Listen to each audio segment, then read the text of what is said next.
여러분 안녕하십니까? 3월 4일 화요일 프레스룸 라이브 오늘 하루 진행을 대신할 윤지원입니다. 마은혁 헌법재판관 후보자 임명 문제를 놓고 정치권이 멈춰섰습니다. 오늘 국무회의가 사실상 민주당이 정해놓은 마지노선이었는데요.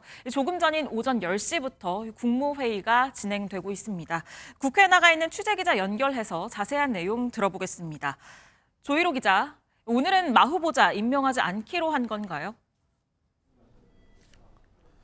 그렇습니다. 연휴 내내 마은혁 후보자 임명과 관련해 고심해온 최상목 권한대행이 오늘 마 후보자를 임명하지 않았습니다.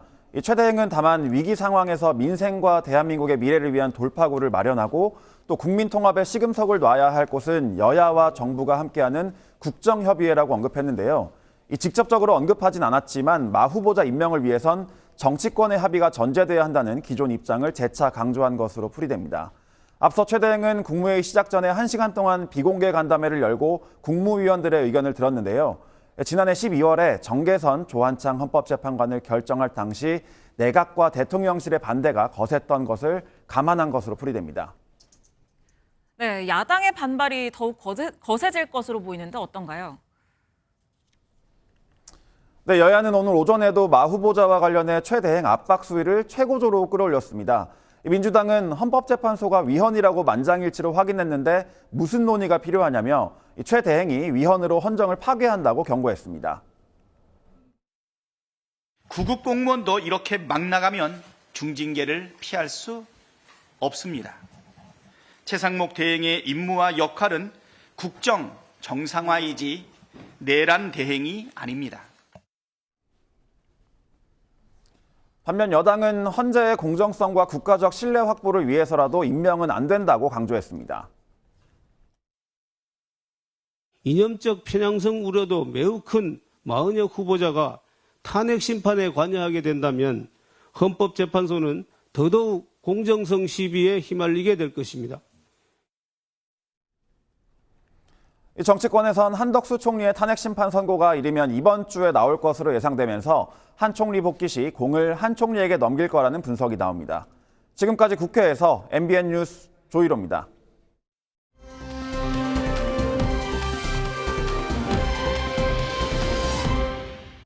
네, 오늘 국무회의가 꽉 막힌 전국의 분수령을 풀 수 있는 어떤 분기점이 될 것으로 봤는데요. 그런데 결국 오늘 후보자 임명을 보류한 것으로 보여집니다. 향후에 차담회를 할 것이라는 얘기도 들려오는데 아무래도 이르면 이번 주에 한덕수 국무총리에 대해서 이 탄핵 심판 선고 그리고 복귀 가능성이 있고 또 윤 대통령의 탄핵 심판 선고도 얼마 남지 않았거든요. 이런 부분이 좀 영향을 미쳤을 거라고 보시나요? 위원님 어떻게 보시나요? 일단은 여야의 의견이 너무나 극렬하게 상충이 되고 있는 상황에서 중립을 지켜야 되는 정치적으로 균형을 지켜야 하는 권한대행 입장에서는 선뜻 그렇게 재판관을 임명하는 건 쉽지는 않을 겁니다. 네. 또 지금 현재 사실은 야당에서는 아주 강도 높게 최 권한대행을 압박하고 있지만 네. 실질적으로 정말 민주당이 속내가 마은혁 재판관의 임명이 없이는 안 된다. 절박한가. 이런 문제에 있어서는 최 권한대행도 분명히 간파하는 부분이 있을 거고요. 또 권한대행으로서 임명을 하지 않더라도 탄핵 소추와 같은 또 극단적인 카드를 쓸 만한 여건이 지금 민주당에게 허락이 되어 있지 않습니다. 그런 상황이다 보니까 권한대행으로 입장에서는 조금 더 시간을 벌 수 있고 아까 말씀하신 대로 만에 하나 한덕수 국무총리가 직무에 복귀한다면 마은혁 재판관의 임명과 같은 아주 중차대한 문제에 있어서는 권한대행이 아니라 원래 권한대행이 결정하도록 그 권한을 넘기는 것이 맞거든요. 그래서 최 권한대행이 그렇게 쉽게 임명하기는 어려울 겁니다. 네, 최 권한대행은 오늘 이 모두 발언을 통해서 이 여야정 국정안정협의체에 대승적 협조를 요청을 하기도 했는데요. 그런데 박찬대 원내대표는 일단 최 권한대행이 후보자를 임명하지 않게 되면 중대한 결심을 할 수도 있다 이렇게 얘기를 했습니다. 더 반발이 거세질 걸로 보이는데 어떻게 보시나요? 제 민주당 입장에서는 최상목 권한대행의 지금에 보여지고 있는 행동에 대해서 좌시할 수가 없는 상황입니다. 네. 그러니까 저희가 보기에는 이 내란을 종식시키는 것이 저희는 또 민생을 회복시키는 일 중에 하나라고 생각을 하는데 조금 살펴보면은 헌법 66조에 보면 대통령, 그러니까 대통령의 권한대행도 헌법을 수호할 의무가 있습니다. 과거에 박근혜 전 대통령 탄핵 심판의 가장 큰 이유 중에 하나가 헌법 수호의 의지가 없었다는 것이거든요. 그런 차원에서 중요한 것이고 또 형법 제122조를 보면 직무유기입니다. 그러니까 이 법안들이 왜 중요한 것이냐? 헌법재판소에서 최상목 권한대행이 두 가지 이유로 마흔여 후보자에 대해서 임명하지 않은 것에 대해서 명쾌하게 답을 내렸습니다. 그럼 법에 따라야 되는 것이죠. 근데 법에 따르지 않는다는 건 위법적인 행동 아니겠습니까? 그리고 여야 합의가 없었기 때문에 마흔여 후보자 임명할 수 없다라고 했는데 그게 말이 안 되는 게 국민의힘에서 국회의장에게 공문을 보냈습니다. 근데 거기에 국민의힘이 추천한 조한창 후보자의 이름만 명시가 되어 있다면 또 네. 100번 양보해서 이해할 수 있습니다. 하지만 민주당이 추천했던 마은혁 후보자라든지 정계선 후보자의 이름까지 명기를 하고 거기에 따른 법적 근거까지 명시를 해가지고 국민의힘에서 국회의장에게 공문을 보냈는데 이게 어떻게 여야 합의가 안 된 것입니까? 네. 그다음에 그 국회에서의 어떤 의결 절차에 대해서 문제를 삼았는데 이미 마은혁 후보자의 인사청문회 이후에 국회 본회의 표결을 거쳤기 때문에 이 절차 역시 제대로 지켜진 것인데 여기에 대해서 명쾌하게 헌법재판소가 최상목 권한대행에게 임명하라고 했는데 이걸 거부한다? 이거는요 명백하게 대통령 권한대행으로서 직무를 방기하는 것이다. 그래서 민주당 입장에서 이 내란을 수습을 해가는 입장이기 때문에 권한대행에 대해서 또다시 탄핵을 한다는 게 상당히 부담인데 네. 그거를 최상목 권한대행이 이용을 해서는 안 된다. 그렇게 보고 있습니다. 네, 한동안 이 마 후보자에 대한 임명 문제를 놓고 정치권의 진통이 이어질 걸로 보이는데요. 오늘부터는 헌법재판소가 다시 본격적인 평의에 들어갔습니다. 17일까지 일정을 비웠다고 하는데 오는 7일 혹은 14일, 그러니까 이번 주 아니면 다음 주 금요일 선고가 유력하게 거론됩니다. 탄핵 심판 선고가 초읽기에 들어간 상황에서 지난 주말에는 3.1절을 맞아서 대규모 탄핵 찬반 집회가 동시에 열렸습니다. 그 모습 먼저 보고 오겠습니다. 헌법재판관들에게 국민의힘으로 명령합니다. 우리 헌법재판관들이 살아갈 수 있는 방법은 유일하게 바로 윤석열 대통령에 대한 심판은 각하를 결정해야 한다. 자유 대한민국을 지키는 첫걸음은 윤석열 대통령을 석방하는 것입니다. 윤석열 대통령을 석방하라! 발광을 하고 있지만 윤석열은 패배할 수밖에 없습니다. 12월 3일 내란의 밤이 계속됐더라면 연평도 가는 그 깊은 바닷속 어딘가쯤에서 꽃게밥이 아마 되고 있었을 것 같습니다. 여러분이 함께 목숨을 걸고 싸워주셔서 여러분과 함께 마음을 나눌 수 있게 됐습니다. 네, 굉장히 거친 발언들이 많이 나왔습니다. 예고된 대로 역대 최대 규모였는데요. 서울 광화문과 여의도에서 열린 탄핵 반대 집회에는 경찰 비공식 추산으로만 12만 명이 몰렸습니다. 반면에 헌재 인근에서 열린 탄핵 찬성 집회에는 2만여 명이 참석을 했는데요. 집회 규모로만 보면 반탄 집회가 압도적이었는데 그런데 여론조사 결과는 좀 달랐습니다. 어제 나온 리얼미터 여론조사 결과 보겠습니다. 여론조사 그래프 보여주실 수 있을까요? 네, 보시면 이 정권 교체 여론은 55.1%, 그리고 정권 연장은 39%로 격차가 16.1%포인트, 굉장히 크게 벌어진 상황입니다. 이렇게 반탄 집회 규모가 커질수록 여론조사 결과는 거꾸로 가는 상황, 윤주준 의원이 어떻게 봐야 할까요? 그러니까 집회라는 것이 물론 뭐 12만 명이라고 하는 숫자가 어마어마한 숫자죠. 네. 그 민심도 분명히 배제할 수는 없지만 사실 대다수 국민, 6천만 국민에 봤을 때는 12만 명이라고 하는 숫자는 극소수죠. 예. 그런 극소수의 12만 명만 보고 보수 지지층 혹은 우리 국민들의 여론을 읽을 수 있느냐. 사실 그건 좀 착시효과가 있는 것 같습니다. 지금 탄핵 선고를 얼마 남지 않은 상황에서 물론 뭐 기각이 나올 수도 있고 인용이 나올 수도 있지만 정말 기각을 바라는, 간절히 바라는, 염원하는 시민들은 더욱더 결집을 할 것이고 그분들이야말로 지금 이제 이 집회에 나올 어떤 강한 동력이 있는 분들이죠. 그러나 이제 아마 절대 다수의 국민들은 좀 차분하게 이제 헌법재판소의 결정을 기다리고 있다. 또 네. 지난 70여일간의 이 변론과 탄핵 일정이 좀 상당한 피로감을 준 것도 사실이거든요. 네. 또 그리고 저는 최근에 이 좀 집회에서 물론 뭐 감정이 격앙돼서 그렇겠지만 좀 용납하기 어려운 그런 욕설이라든지 네. 좀 이해하기 힘든, 합리적으로 좀 받아들이기 어려운 그런 극단적인 구호들이 거기 모이신 분들은 속 시원하고 뭐 통쾌할 수 있습니다. 그러나 그것을 지켜보는 절대 다수의 국민, 저는 보수층에서도 이건 아닌데 이렇게 네. 가면 안 되는데 라고 하는 우려가 있으실 것 같아요. 그래서 저는 이 집회와 실제 민심이 조금 약간 뭐랄까요, 디커플링 되고 있다. 좀 분리되고 있는 상황이고, 이런 집회가 이제 결국은 저는 마지막 고비를 넘은 거라고 생각을 합니다. 이제는 국민들이 한 주간 혹은 2주일간 차분히 기다릴 것이고, 탄핵 결과에 따라서 다시 또 지지율은 요동칠 것이다. 이렇게 보고 있습니다. 네, 특히 이 중도층에서는 60% 이상이 정권 교체에 손을 들어줬습니다. 정권 연장론보다 2배 정도 더 많았는데요. 민주당 입장에서 더 의미 있는 결과일 것 같아요.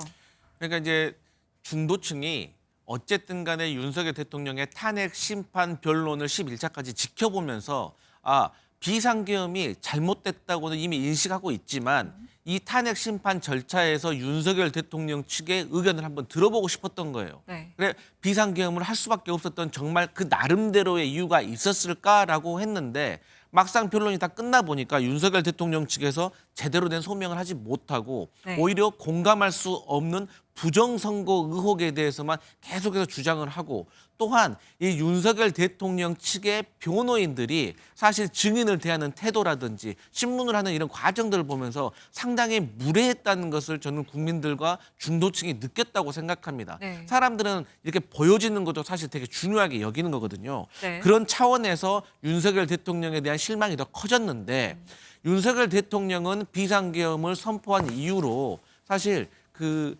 예산 삭감을 하고 탄핵을 야당이 많이 했기 때문이다라고 했거든요. 그런데 막상 또 최근에 명태균 씨와 관련된 폭로 내용을 들어보니까 네. 김건희 여사와 윤석열 대통령 부부가 어떤 공천에 개입했다는 어떤 정황들이 음성으로 이제 듣게 되니까 정말로 야당이 주장했던 의혹을 제기했던 것처럼 이 비상계엄을 선포한 이유 중에 가장 큰 것은 어떻게 보면 김건희 여사 특검을 관철시키지 못하게 하기 위한 것이 아니었나라는 의심으로까지 이어지는 것으로 저희 민주당은 보고 있고요. 네. 마지막으로 어쨌든 중도층은 정치권이 싸우는 것에 대해서 상당히 거부감을 느낄 겁니다. 네네. 그런데 정광훈 목사라든지 전한길 한국사 강사들의 이런 집회가 점점 커졌는데 또 커지는 과정 속에서 어떤 과격한 발언이라든지 그런 행동들이 보여지고 또 이러한 것들이 서부지법의 난동으로까지 이어지지 않았느냐. 근데 여기에 대해서 국민의힘은 제대로 된 어떤 견제라든지 지적을 하지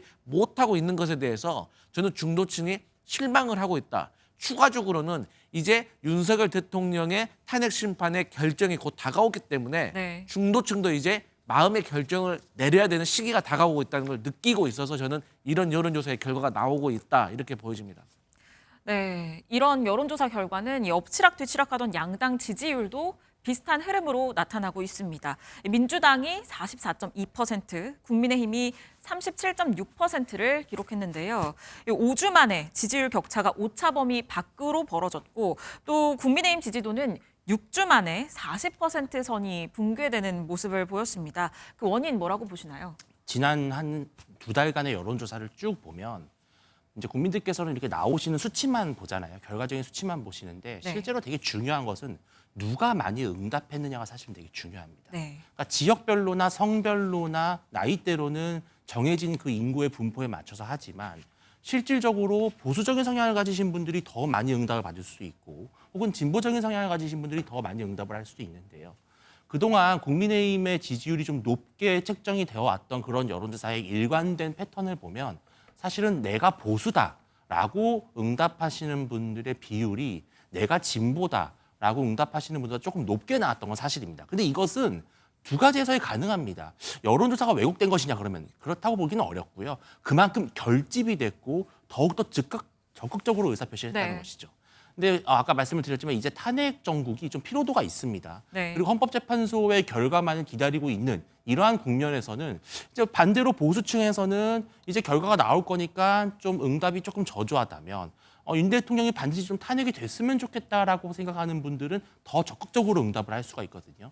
저는 그래서 이게 지지율보다도 네. 지금 양쪽의 진영에서 어느 쪽이 더 결집하고 더 정치적으로 열정적인 의사표시를 하느냐. 거기에 따른 것인데 아까 말씀드린 대로 탄핵을 바라는 국민들은 이제 의사표시를 적극적으로 하는 것이고 네. 탄핵에 대해서 어느 정도는 받아들이는 인용을 받아들여야 된다라는 그런 여론도 보수층에 작용을 하고 있다. 이렇게 아마 분석을 해야 될 것 같습니다.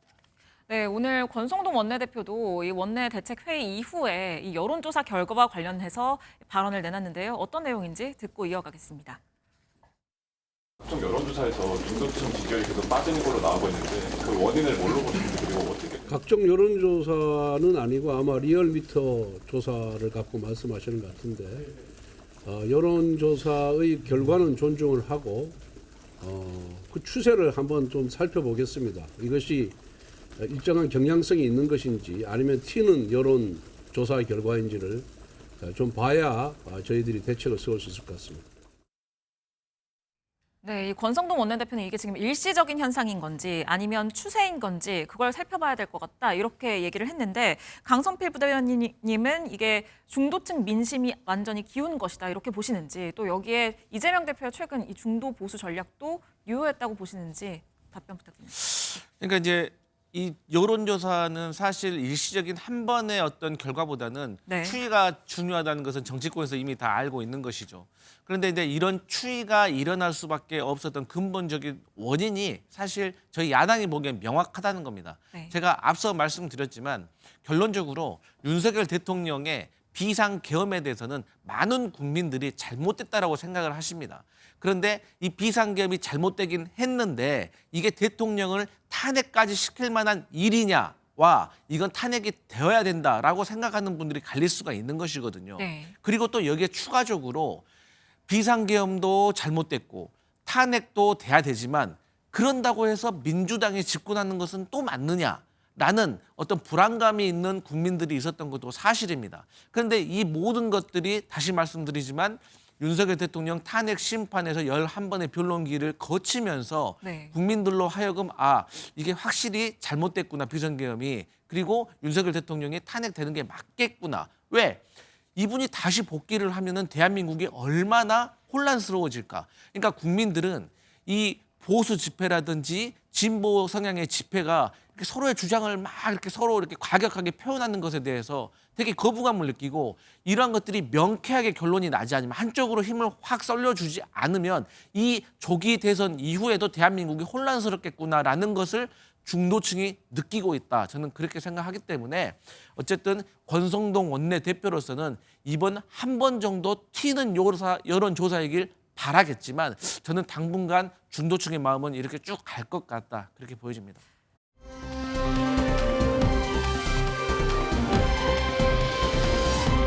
오늘 변화를 의식한 걸까요? 여당 지도부의 움직임도 바빠지고 있습니다. 어제는 대구 달성군에 박근혜 전 대통령 사저를 찾았는데요. 이 모습 먼저 보고 이어가겠습니다.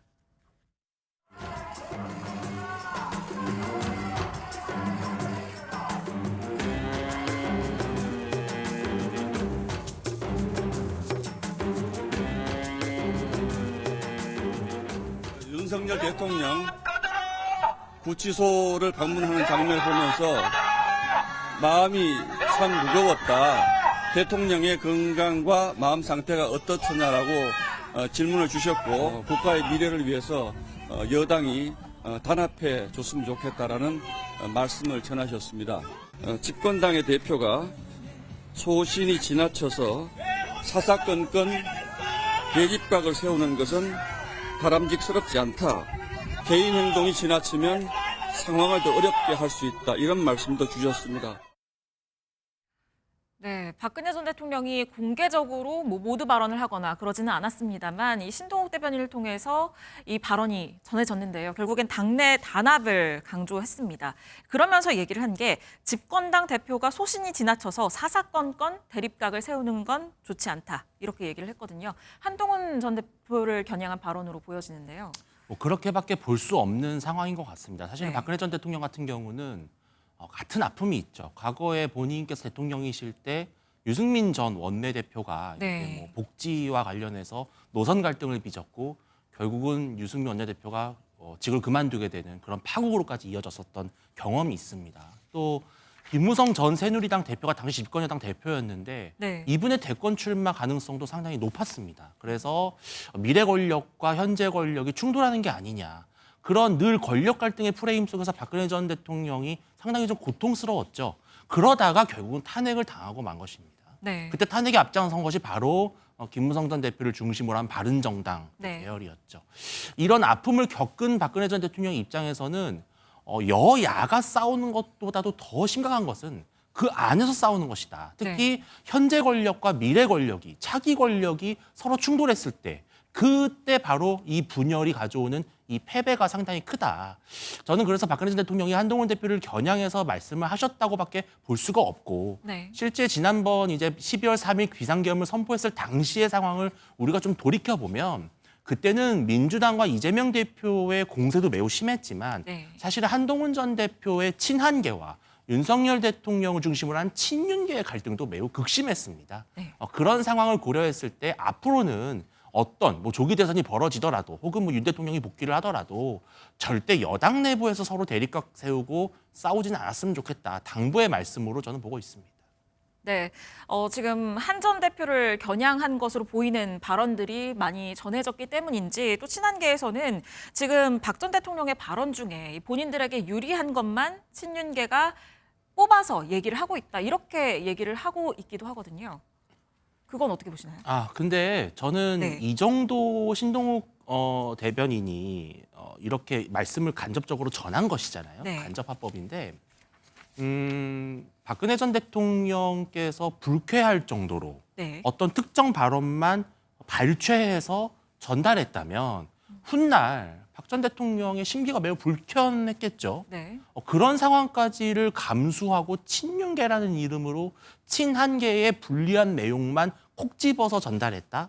저는 그렇게 보기는 어려울 겁니다. 정치에서는 그런 문법은 통하지가 않고 오히려 박 전 대통령께서 진짜 전하고 싶었던 말을 가장 핵심적인 것을 골라서 했고 이 부분에 대해서는 분명히 그 자리에서도 박근혜 전 대통령으로부터 양해를 구했을 것이다. 저는 그래서 박근혜 전 대통령이 진짜 하고 싶었던 말을 단지 신동욱 의원의 입을 빌려 전한 것이다. 네. 저는 그렇게 해석하는 것이 더 합리적이라고 봅니다. 네, 사전에 양해가 됐던 발언들이 공개가 됐을 것이다. 이렇게 얘기를 해주셨는데 민주당에서는 어떻게 보셨습니까? 한 전 대표를 겨냥한 이 발언들, 또 당내 단합을 강조하는 모습들 어떻게 보셨나요? 그러니까 이제 박근혜 전 대통령께서는 두 가지를 말씀하시고 싶었던 것 같습니다. 첫 번째로는 본인이 어쨌든 간에 정치 구단을 넘을 정도로 정치 베테랑 아니겠습니까? 네. 그렇기 때문에 지금 현재 국민의힘 지도부와 현역 의원들의 보이고 있는 스탠스에 대해서 우려하시는 겁니다. 구체적으로 말씀을 드리면 지금 보수 집회 연단에 그리고 또 정광훈 목사가 하고 있는 집회 연단에 국민의힘 현역들이 올라가서 네. 비상계엄을 옹호하고 탄핵이 안 된다, 잘못됐다라는 식으로 계속해서 주장을 하고 있거든요.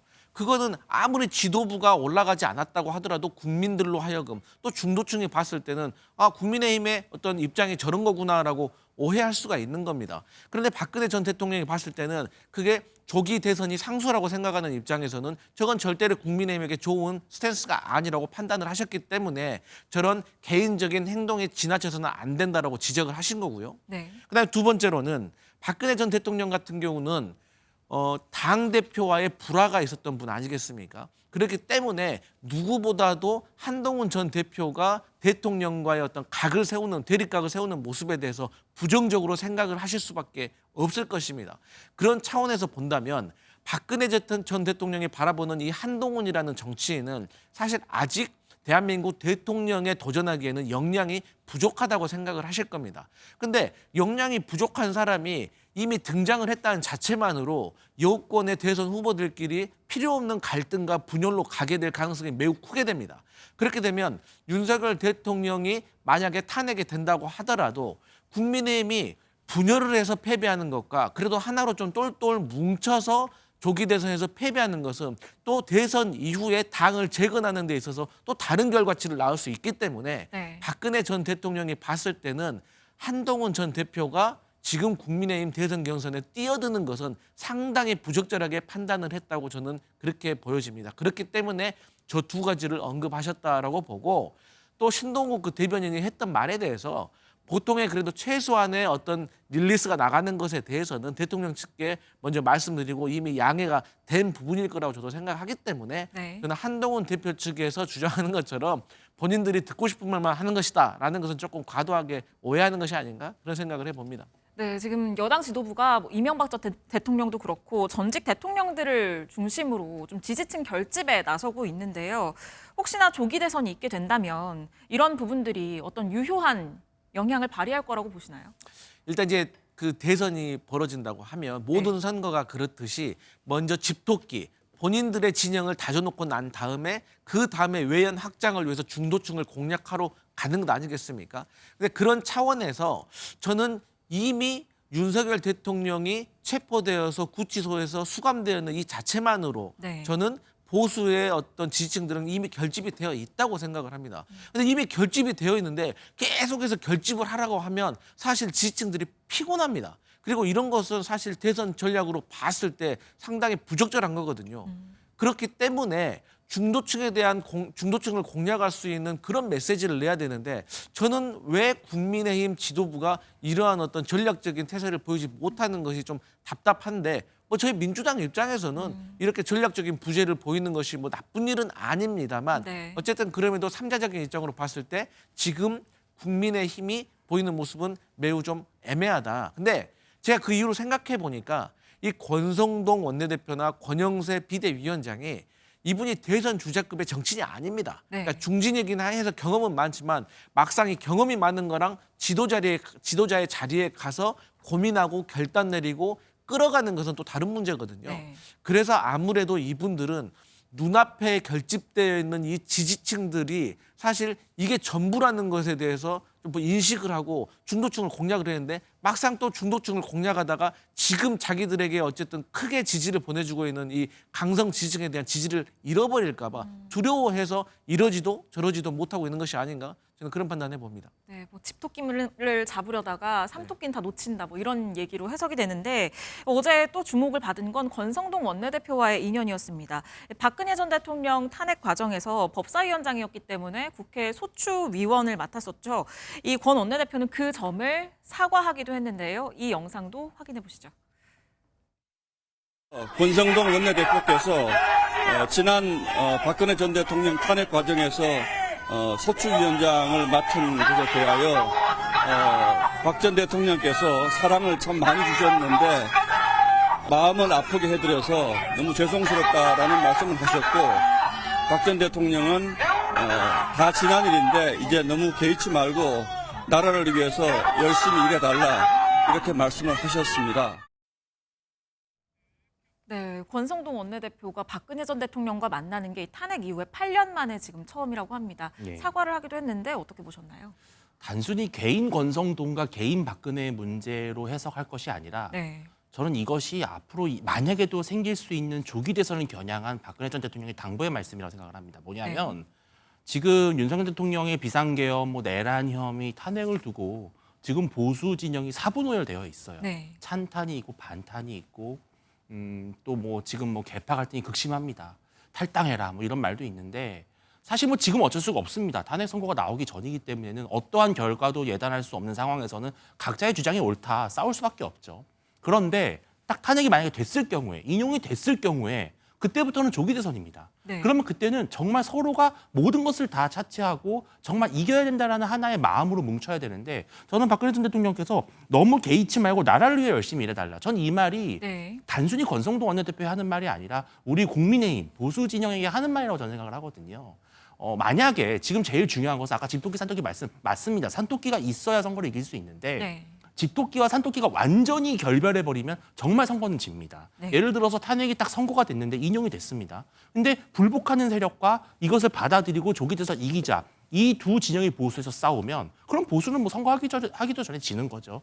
저는 박 전 대통령께서 가장 걱정하는 것이 찬탄파와 반탄파, 친윤과 반윤이 또 찢어져서 싸우다가 결국은 어부지리로 민주당이 이기는 거는 난 보고 싶지 않다. 그런 말씀을 하셨기 때문에 선거를 이기기 위해서는 누구든 보수라고 하는 가치를 중심으로 뭉쳐달라. 저는 그런 이야기를 과거에 본인의 사례에 빗대어 말씀하신 게 아닌가 그렇게 해석하고 있습니다. 네, 결국에는 어떤 선고 이후에 이 상황을 염두에 둔 발언이었다 이렇게 얘기를 해주셨는데 이 권영세 비대위원장도 면담을 마치고 나와서 이렇게 얘기했어요. 권 원내대표는 오늘 사면 받았네요. 이렇게 얘기를 하기도 했다고 하는데 민주당에서는 이런 발언들 어떻게 보셨나요? 제가 민주당이 봤을 때 사실 의문이 하나 있긴 합니다. 네. 그러니까 박근혜 전 대통령께서 본인을 탄핵하는 그 선봉에 섰던 이 권성동 원내대표도 용서하고 껴안아 주시는데 네. 왜 한동훈은 껴안지 못할까 이런 생각이 좀 들긴 하더라고요. 네. 근데 이제 뭐 권성동 원내대표와 또 한동훈 전 대표하고는 조금 다른 위치에 있기 때문에 그럴 수도 있겠지만 어쨌든 간에 제 민주당이 봤을 때는 이번에 윤석열 대통령의 어떤 탄핵과 관련된 심판 때문에 오히려 국민의힘이 과거의 탄핵의 바다를 걷는 건 아닌가라고 생각을 합니다. 그런데 앞서 우리 윤주진 대표께서도 말씀하셨지만 어쨌든 지금 국민의힘 같은 경우는 질 때 지더라도 네. 제대로 좀 싸우다 져야지 그 이번 조기 대선 이후에 어떤 자산이 남아서 또 어쨌든 당을 재건하는 데 도움이 되겠지만 지금과 같이 오히려 엉뚱하게 탄핵에 찬성하고 반대하는 분들 혹은 친명 비명이라고 하죠. 그러니까 명태균 게이트와 관련이 있는 자 그리고 명태균 게이트에서 자유로운 자 이렇게 또 구도가 나뉠 수가 있습니다. 그렇게 되면은 이게 그야말로 4분 5열이 돼가지고 어떤 그 전략을 쓰려고 하더라도 국민의힘이 조기 대선에서는 필패할 수밖에 없는 상황이기 때문에 사실 국민의힘 지도부로서 난감하기는 마찬가지일 거다. 저는 그렇게 보입니다.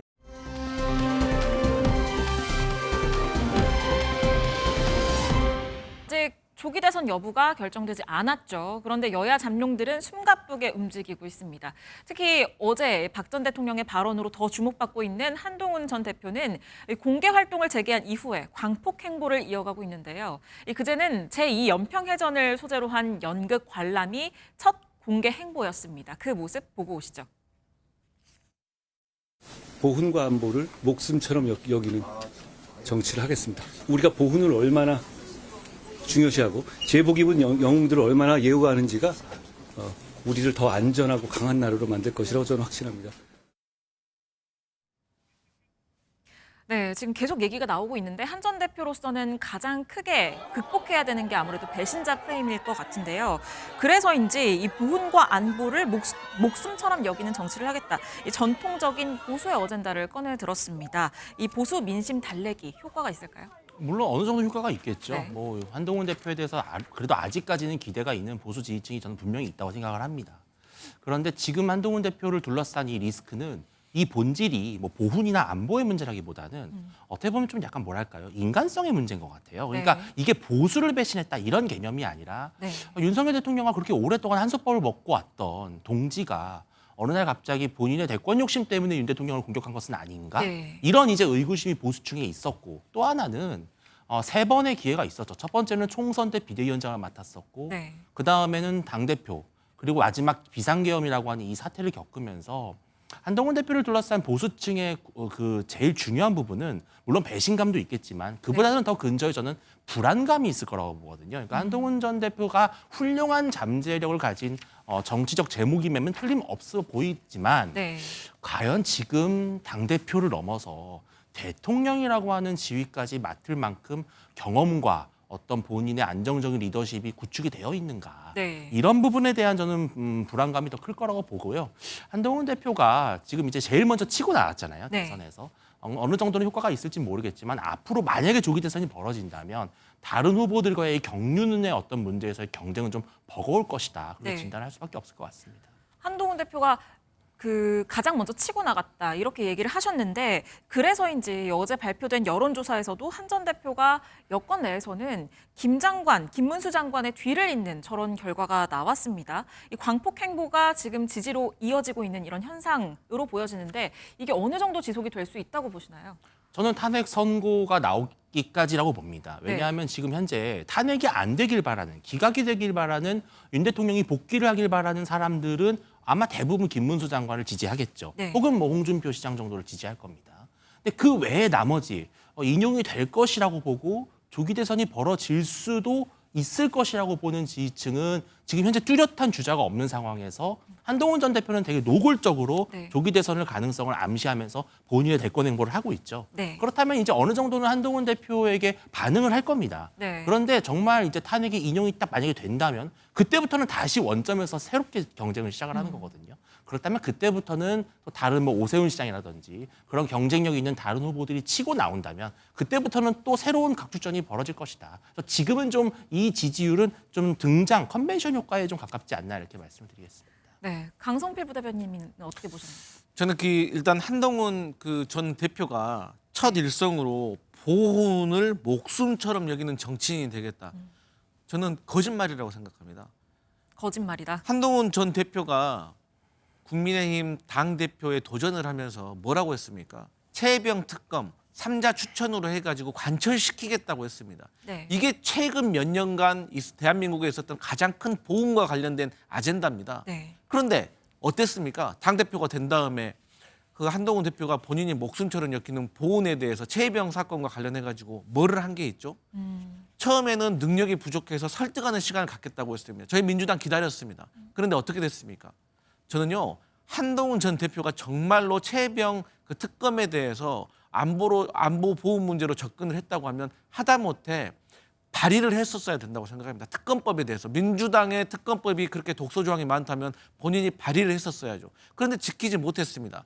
정치인은 말로 하는 거지만 그 말을 약속을 지켜야 되는 겁니다. 그래서 국민들이 보고 있는 겁니다. 근데 한동훈 대표가 지켰습니까?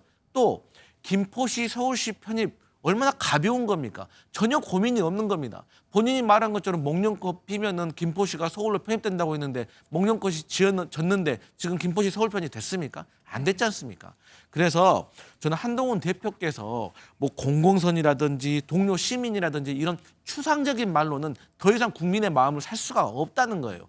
구체적이고 객관적이고 실행력 있는 모습을 보여줘야 된다고 생각을 하고 앞으로 이 한동훈 전 대표의 지지율이 지금도 낮긴 하지만 이게 올라갈 수 있느냐 더 내려가느냐는 사실 국민의힘이 탄핵의 찬반으로 갈려지고 또 앞서 말씀드렸듯이 친명 비명 명태균 게이트에서 자유롭냐 아니면 구속되느냐 이 두 가지 프레임인데 사실 이 두 가지 프레임을 본다고 하면 김문수 대 한동훈의 대선 경선 구도로 가는 것이 맞거든요.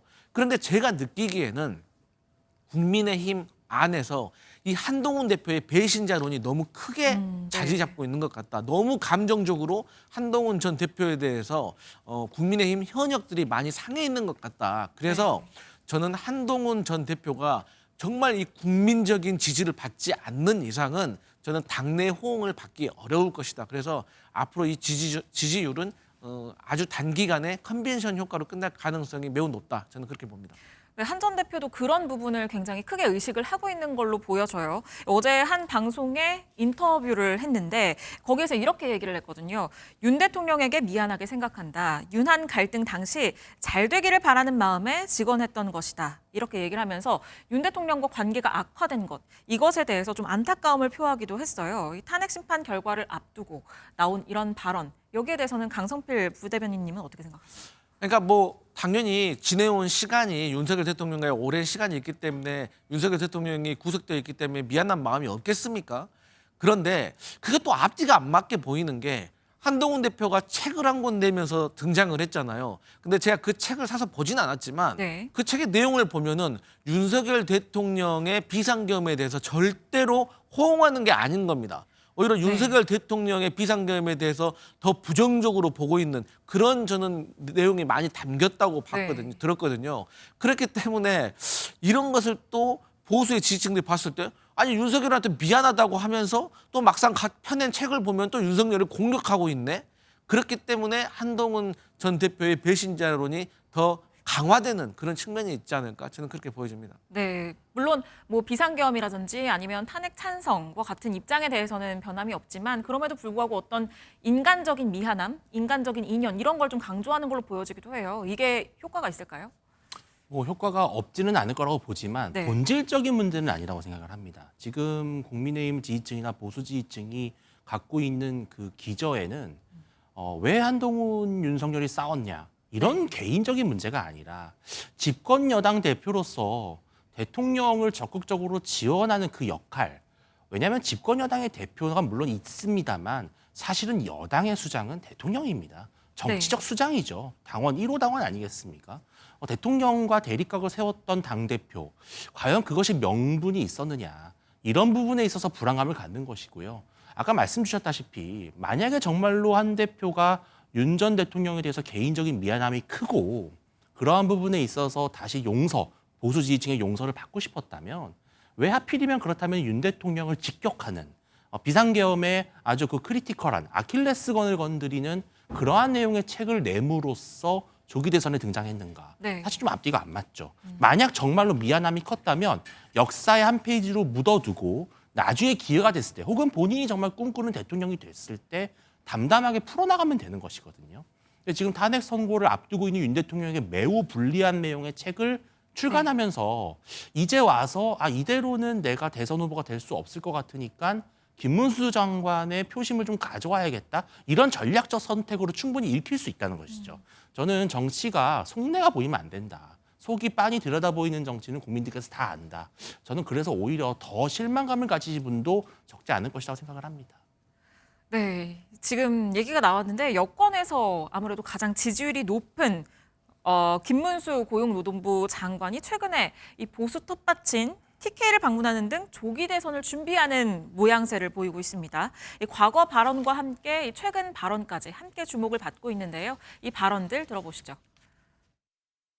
혹시 조기 대선 출마 검토하시거나 그러실까요? 전혀 검토하거나 생각하거나 없고요. 현재는 조기 대선 요인이 있는지 없는지 가능성으로서는 존재하겠지만 현실적으로는 아직 단정할 수 없지요. 우리 대한민국을 위해서라면 저는 무엇이라도 합니다. 저는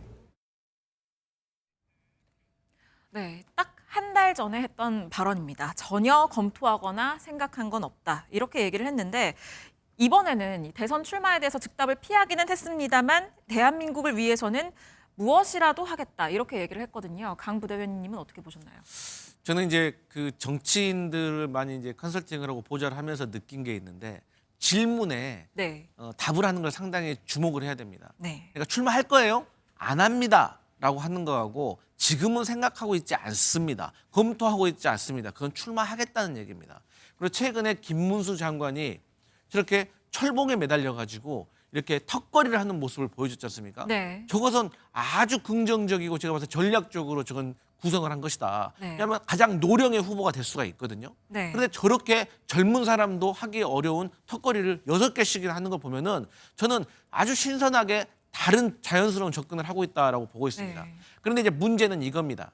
김문수 장관이 특별히 정치적인 행보를 보이지 않았는데 여권의 지지율이 김문수 장관에게 모이고 있다는 거는 제가 보기에는 지금 탄핵에 반대하는 어떤 강성 지지층의 지지가 저는 김문수 장관에게 모여 있다고 봅니다. 네. 그런데 이 탄핵 심판의 결과가 이제 나오게 되면 그때 김문수 장관에 대한 지지율이 계속 이어질까? 저는 거기에 대해서는 사실 물음표가 있습니다. 그래서 지금까지의 김문수 장관이 본인이 스스로 만든 지지율이 아니고 윤석열 대통령에 대한 아쉬움과 안타까움에 대한 어떤 강성 지지층에 대한 어떤 표집이 저는 단기간에 김문수 장관에게 모여 있다고 보기 때문에 앞으로 또 국민의힘 대선 경선이 만약에 펼쳐진다면 거기서 김문수 장관이 어떤 행보를 펼치느냐에 따라서 또 어떤 구도로 대선 경선이 가느냐에 따라서 네. 김문수 후보의 지지율은 올라갈 수도 있고 확 주저앉을 수도 있다. 저는 그렇게 봅니다.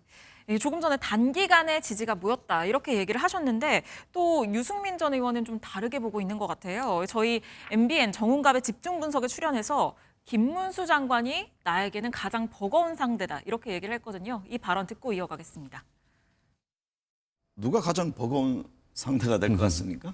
저보다 제일 오른쪽에 계시는 분은 김문수 장관이신데 김문수 장관이 보수층 지지가 제일 강하더라고요. 네. 저의 약점이죠. 네. 그래서 김문수 장관이 아마 제일 버거운 상대 아닌가 싶습니다. 네. 네, 이 김 장관이 지금 대선에 대해서 직접적으로 얘기를 하진 않고 있습니다만 지금 역대 대선 출마자들이 즐겨 찾았던 동화사를 찾은 것도 그렇고 사실상 대권 행보를 보이고 있거든요. 이 조기 대선 출마 가능성 열어뒀다고 봐야겠죠. 상당히 열려 있는 것 같습니다. 그러지 않고서는 고용노동부 장관의 직계에 있으면서 굳이 대구를 찾고 또 동화사 많은 정치인들이 찾는 핫한 플레이스죠. 핫플레이스를 굳이 갈 필요가 없는 것이죠. 근데 김문수 장관도 준비를 하겠죠. 왜냐하면 정치라는 것은 앞을 예단할 수 없는 것이기 때문에 여차하면 나가는 거거든요. 또 본인에게 모이고 있는 이 지지를 국민들의 민심을 또 거부할 수만은 없는 것이 정치인의 숙명입니다. 저는 김문수 장관이 나오든 안 나오든 그건 크게 변수가 아니라고 보는데 사실은 유승민 전 의원 같은 경우가 말씀하신 이 버겁다라는 것이 네. 비단 유승민 의원만의 문제는 아닐 거예요. 왜냐하면은 예를 들어서 부정선거를 믿고 있고 또 윤 대통령의 탄핵은 반드시 잘못된 것이고 비상계엄은 불가피한 조치였고 내란은 아니다. 이런 확고한 신념을 가지신 분들은 김문수 장관에게 마음을 주고 있어요. 네. 이 마음을 다시 누군가가 가져오기는 쉽지는 않은 겁니다. 아무리 선거가. 그래서 저는 근데 아무래도 보수 지지층은 그래도 이길 수 있는 후보, 그러니까 이재명 대표를 꺾을 수 있는 확장성과 안정감과 리더십을 가진 후보를 결국은 찾겠지만 김문수 장관으로 모였던 표심을 잘 어떻게 보면 넘겨줘야 되거든요. 네. 예, 인수인계를 잘 해줘야 되는데 그때 아마 김문수 장관의 어떤 입장과 메시지가 매우 중요할 겁니다. 예를 들어서 어떤 특정 후보가 됐을 때 이 사람에게 김 장관이 마음을 온전히 실어줘야 되거든요. 저는 그런 역할에 있어서는 유승민 의원이 말씀하신 대로 버겁다라는 것은 물론 버겁다라는 표현 이해는 저는 상당히 좀 의미가 있고 영향력이 있을 것이다. 또 누가 김문수 장관의 마음을 얻느냐가 되게 중요할 것이다. 저는 네. 그렇게 진단하고 있습니다. 네, 지금 어제 여론조사 결과를 보면 지금 여권 내에서는 1위, 2위 주자들이 굉장히 지금 광폭 행보를 보이고 있는 것으로 보여집니다. 그래서일까요? 3, 4위 그리고 명태균 특검과 관련해서 지금 엮여 있는 홍준표, 오세훈 시장 이 두 사람도 책을 내겠다 이렇게 출간 소식을 전하기도 했습니다. 홍준표 대구시장은 현 정치에 대한 비판 그리고 미래 대한민국 정치에 대한 청사진을 밝힐 책을 2권이나 출시를 한다고 하고요. 오세훈 시장도 다시 성장이다라는 대선을 겨냥한 것으로 보이는 책을 출간한다고 밝혔거든요. 이 두 사람의 책 출간은 어떻게 보셨나요?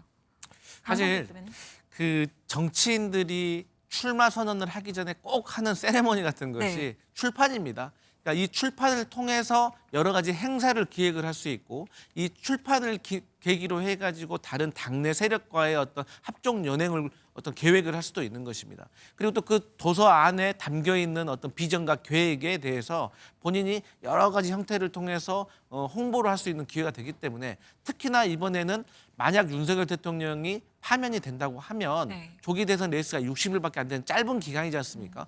그런데 지금 국민의힘 안에서는 조기 대선이란 말을 올리기가 어려운 상황입니다. 네. 그렇기 때문에 책을 출간하는 것이 지금 상황에서는 가장 자연스럽고 좀 눈치를 좀 잘 살필 수 있는 그런 효과적인 그 선거 운동이 되기 때문에 저는 홍준표 시장, 오세훈 시장도 책을 출간한다고 보는데요.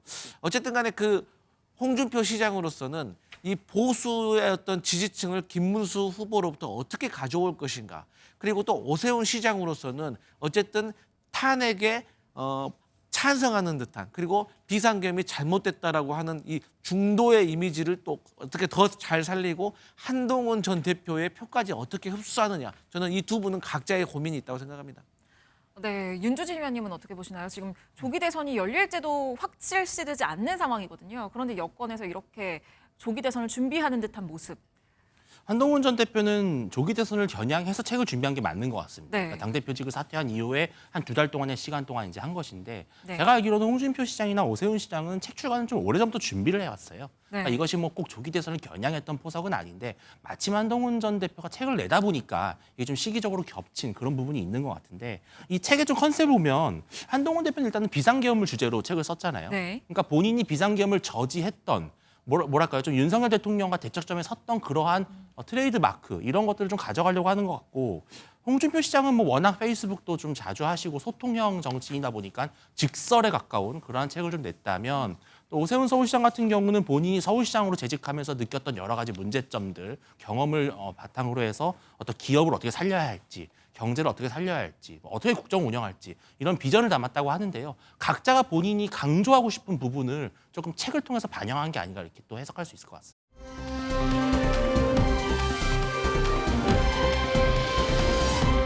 이번에는 민주당 이재명 대표 얘기해 보겠습니다. 이재명 대표도 중도층을 공략한 발언들을 계속해서 내놓고 있거든요. 그런데 최근에 이 AI 정책 관련 발언을 했는데 이게 정치권에서 후폭풍을 낳고 있습니다. 어떤 얘기인지 이 목소리 먼저 듣고 오시죠.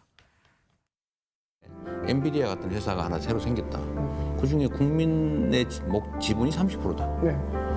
그래서 그 70%는 민간이 가지고 30%를 국민 모두가 나누면 굳이 세금에 막 그렇게 의존하지 않아도 되는 상황이 오지 않을까요? 예. 개인이 특정 기업이 전부 독점하지 않고 우리 국민 모두가 상당 부분을 공유하는 그래서 그런 세상을 만들 수도 있겠다. 제가 꿈꾸는 기본 사회. 네, 논란이 된 건 이 발언입니다. 한국판 엔비디아 같은 기업이 생기면 30%는 국민에게 나눠주자. 이 발언을 두고 지금 국민의힘에서는 계획경제 모델이다, 사회주의냐 이렇게 비판을 쏟아내고 있는데요. 윤주진 위원님. 삼성 같은 기업을 좀 예를 들어보면요. 삼성은 누구의 기업입니까? 네. 삼성은 이미 국민의 기업이에요. 네. 왜? 주식을 사면 되거든요. 주식을 사면 주주가 됩니다. 근데 삼성의 주식을 사지 않는 사람도 있어요. 왜? 삼성이 잘 안 될 수도 있다고 생각하면 주식을 안 사는 겁니다. 엔비디아가 천년 만년 돈을 법니까? 네. 망할 수도 있습니다. 그러면 그 망한 책임은 누가 져야 됩니까? 그것도 국민이 져야 되는 건가요? 잘못된 판단이죠. 지금 이재명 대표께서 하신 말씀이 과거에 20세기에 지구의 절반을 지옥으로 몰아넣었던, 지금도 북한이라고 하는 곳을 지옥으로 몰아넣은 바로 그 사회주의의 창시자 마르크스가 했던 말과 똑같습니다. 이 생산수단을 모든 국민이 같이 공유한다면, 국가가 운영한다면 그 이익을 다 우리가 나눌 수 있을 텐데, 그렇게 시도했던 사회주의 경제 모델이 어떻게 됐습니까? 처참한 실패와 독재로 끝났습니다. 네. 이재명 대표께서는 경제학의 기본을 아셔야 된다. 이런 모델은요, 엔비디아를 만드는 게 아니라 네. 있던 엔비디아도 떠나게 만드는 법입니다. 네, 민주당에서도 반박을 연일하고 있더라고요. 그러니까요, 어떻게 그 같은 것에 대해서 저렇게 다르게 해석을 할 수 있을까? 저는 아주 간단하고 생각합니다. 예를 들어서 아주 유망한 기업이 있어요. 그러면 우리 국가가 거기에 대해서 재정을 투입해가지고 지원할 수 있는 거 아니겠습니까? 그래서 그 기업이 그야말로 세계적인 기업으로 거듭나게 된다면 당연히 국가가 재정을 투입을 했기 때문에 그 지분이 있는 것이고 그 지분을 통해서 수익이 나게 된다면 그것이 국민들에게 훨씬 더 안정적으로 어떤 세금 절세라든지 여러 가지 형태로서 국민 경제에 도움이 될 거라고 생각을 하거든요. 네. 예를 든다면요. 100% 맞는 예는 아니지만 국민연금은요. 어쨌든 국민들의 돈으로 이루어지고 있는 거 아니겠습니까? 근데 이 국민연금이 지금 이미 국내외 기업에 투자를 하고 있습니다. 네. 국내외 채권에도 투자를 하고 있고요. 근데 최근에 이 국민연금이요. 엔비디아에 투자를 했습니다. 주식을 119만 주 이상 가지고 있었어요. 근데 네. 그것을 24년도 4분기에 매도를 해서 2,300억 원을 벌었습니다. 그렇기 때문에 이재명 대표로서는 국가가 이렇게 재정을 투입해서 좋은 기업을 만들면 그로 인해서 발생되는 수익으로 어떤 세금의 절세라든지 그런 것들을 효율적으로 운영할 수 있다. 그런 뜻으로 해석하시면 될 것 같습니다. 네, 조금 전에 영상에서 보셨을 텐데요. 이재명 대표가 눈이 굉장히 많이 오는데 오늘 10시 반부터 조금 전부터 이 대장동 재판이 진행되기 때문에 거기에 출석하는 모습입니다. 기자들의 질문에는 별다른 얘기를 하지는 않았다고 하는데요. 다시 재판이 속개되는데 어떻게 전망하시는지 짧게 한마디씩 부탁드립니다. 윤주진 위원님 먼저 부탁드릴게요. 당연히 이루어야 될 재판이고요. 당연히 저는 법의 팀판에 따라서 엄정한 처벌이 있을 거라고 봅니다. 그동안 재판에 대한 고의적인 지연이나 회피 전략을 구사했지만 이제 더 이상 그런 것들이 통할 수 없도록 형사소송 규칙도 개정을 했고요. 저는 충분히 이제 엄벌이 취해질 것이라고 봅니다. 사실 저는 이런 대장동 재판이 이재명 대표가 앞으로 대선에 출마할 수 있느냐 없느냐를 결정해야 되는 그런 큰 사건이라고 생각합니다. 오히려 공직선거법처럼 누구를 아냐 모르냐, 골프 쳤냐 안 쳤냐 이런 지역적인 문제로 이재명 대표를 다음 선거에 못 나가게 하는 것이 저는 정말 잘못된 것이라고 생각하고요. 어쨌든 간에 재판이 간소화되고 좀 더 속도가 빨라질 것 같기 때문에 진실은 더 제대로 드러나서 이재명 대표의 무죄가 결백으로 드러날 것이다. 그렇게 봅니다.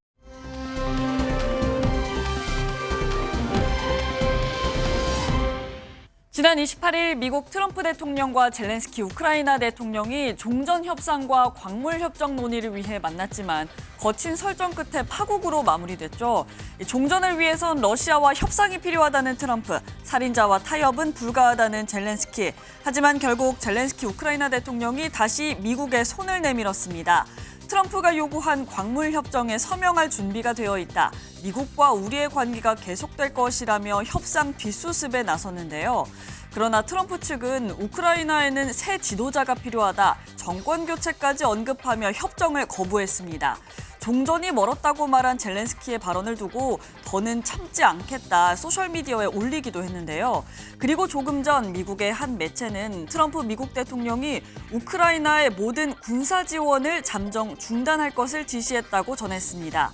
우크라이나 지도자가 평화에 대한 의지를 보여준다고 트럼프 대통령이 판단할 때까지 군사 원조를 중지할 것이라고 전한 건데요. 우크라이나의 압박 수위를 높이고 있는 미국, 두 나라의 관계가 어떤 방향으로 흘러갈지 전 세계가 지켜보고 있습니다. 어제 3월 3일은 3이 2번 겹쳐 삼겹살을 먹는 날이 된 이른바 삼삼데이였습니다. 서울의 한 대형마트에선 삼삼데이에 열린 반값 행사에 돼지고기 품절 대란이 일어나기도 했는데요. 한국인의 돼지고기 사랑 정말 대단합니다. 지난해 돼지고기 소비량은 무려 30kg에 달했는데요. 닭고기와 소고기 소비량의 약 2배에 달하는 양으로 주식인 쌀과 비교해도 소비량이 무려 절반 이상입니다. 그중 가장 인기가 있는 부위 역시 삼겹살인데요. 소비자 조사 결과 60%가 삼겹살을 가장 좋아한다고 답했습니다. 가격이 급등할까 걱정하는 분들이 있으실 텐데 한국농촌경제연구원은 올해 가격도 지난해 수준을 유지할 것이라고 전망했다고요.